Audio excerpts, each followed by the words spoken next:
Hey everyone, my name is Jordan, and today I'm going to be doing an unboxing and first impression video of the Lumos Ultra Helmet, which was launched with a Kickstarter campaign back in like June 2020, which feels like a really long time ago. Anyway, so whether you are just waiting for your helmet to arrive in the mail or you are in the market for a helmet with all the bells and whistles and lights, then I hope this video will be valuable to you. If you are new here, feel free to like and subscribe, and I have a lot of other cycling content on my channel, so hopefully you can check that out as well. But for now, let's get to the unboxing.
So I would say this helmet has four main features. The first is the front white LED light.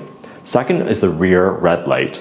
Third is the rear turn signal lights. And fourth is integration with either their app, your smartwatch if you're feeling fancy, or the included simple remote, which just has a left or right toggle. It's wireless though, so that's nice.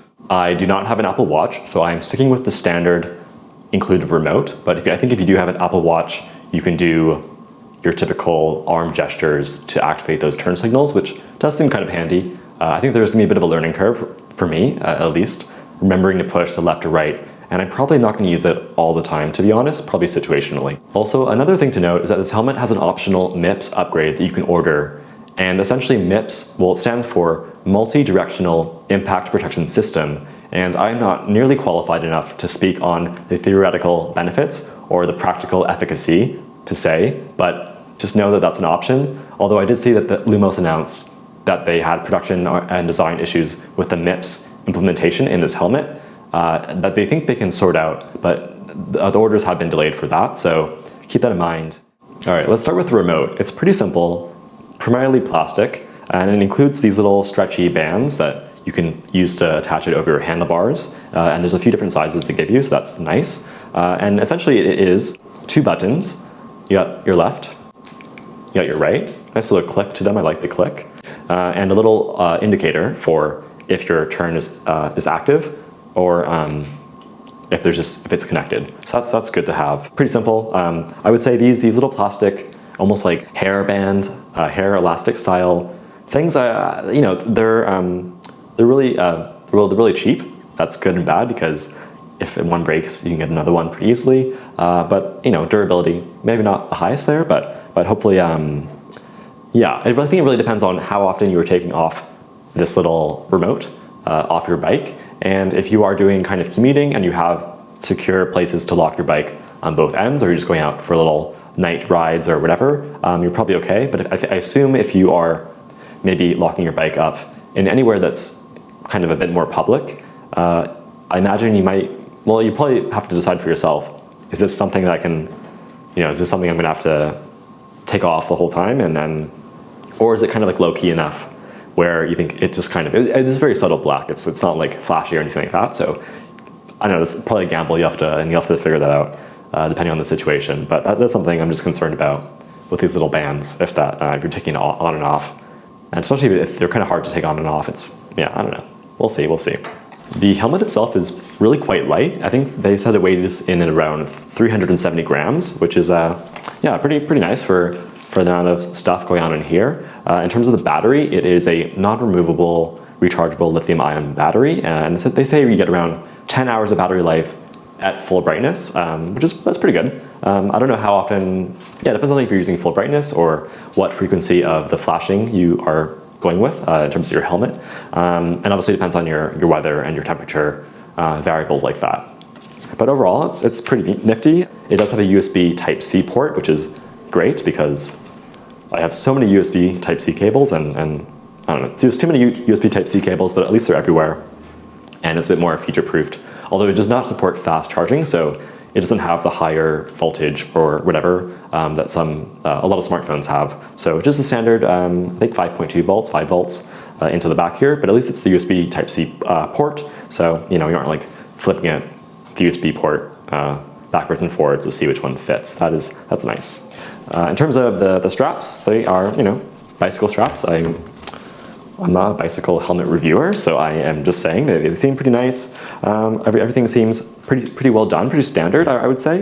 Nothing feels cheap or anything, I guess, besides these little things. But besides that, yeah, and there's a nice little back adjustment here for your kind of fitting and then sizing, and it has a nice clickiness to it. And there's even some reflective tape here, which I guess, you never know if you're running out of batteries, well ventilated. And I went for the standard black because honestly, the helmet, I was a bit skeptical of the aesthetics, if it would be kind of let's be honest, like having lights in your helmet, it's kind of like the Skechers equivalent of a bike helmet. I know Skechers are more about style and fashion, whereas this is about safety. So it probably does look a bit dorky, but I mean, come on.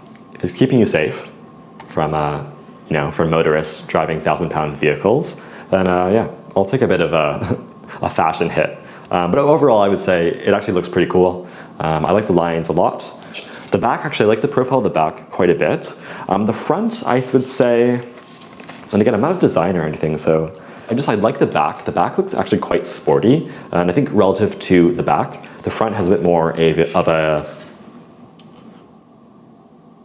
I don't know the word for it, casual, kind of, it doesn't seem as, I think the back has a kind of an aggressive, sporty thing, and the front has a bit more of a non-aggressive thing, which I think that's totally fine. I don't think I need to look like a race cyclist, when I'm taking my e-bike on the way to get like groceries or whatever, so I think that's okay. But yeah, in terms of design, overall pretty good. I really do actually like the back. And there's just the simple Lumos branding on the left side here, so that's pretty cool. Yeah, besides that, I think that's pretty much it in terms of the helmet. Obviously, it includes this thing, which is just a bit of Velcro, bit of slight foam and padding. I really do like the included remote. That is pretty cool. I don't know how often you really want to be getting into there and adjusting your settings, but it's nice to have the option.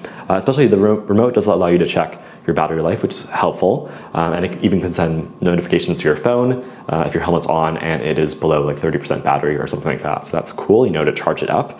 And there's 3 presets, and you can customize each preset. If you want to do a flashing pattern like this, I would say that the flashing pattern is nice, even if you want to do the front always on and the back flashing. So I think this is something I'm kind of figuring out. I think other people are figuring out as well. It's just, I don't think people expect to see a turn signal on a bike helmet, especially. So I think that will take a bit of a learning curve for me, like remembering to toggle the turn signals, because you have to if you're doing a right, you have to push the right button, and then when you're done with your right, push it again to end that turn signal. It's not going to automatically know that you've turned like a car might. They might sell an upgraded remote with an accelerometer that has that feature. I'm not totally sure though. I think overall, I like the features. The app is pretty easy to set up. It works with no problem. Yeah, there's even a boost mode for the front light, because it's definitely not a replacement for your standard light, like road illuminating light. You want to definitely stick with something like that.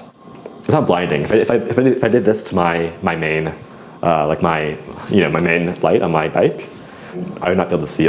Anyway, this is the worst test to do for a bike light, is just to stare into it for 5 seconds, but that's what I've done. I only have mild spots. So, but either way, this helmet's not, the front light is not it is more for visibility from pretty much drivers and people, pedestrians as well. So that is a good thing to note.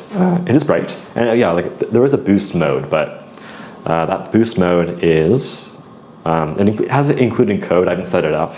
I don't know how much brighter it could be, but I would just say, yeah, this is more about visibility to other people on the road and sidewalks and all that stuff, versus, actually seeing where you're going. So good to note that as well. Anyway, those were my first impressions of the Lumos Ultra Helmet. Thank you for watching. I hope it was helpful for you. Are you waiting to receive your helmet, or have you received it already? Let me know what you think of it. And if you are considering getting one, feel free to put any questions in the comments. Once again, my name is Jordan. Thank you for watching this video. Feel free to check out my channel. I have lots of cycling, camping, vegan food content there. So if any of that is your fancy, feel free to subscribe, and I will see you in the next one.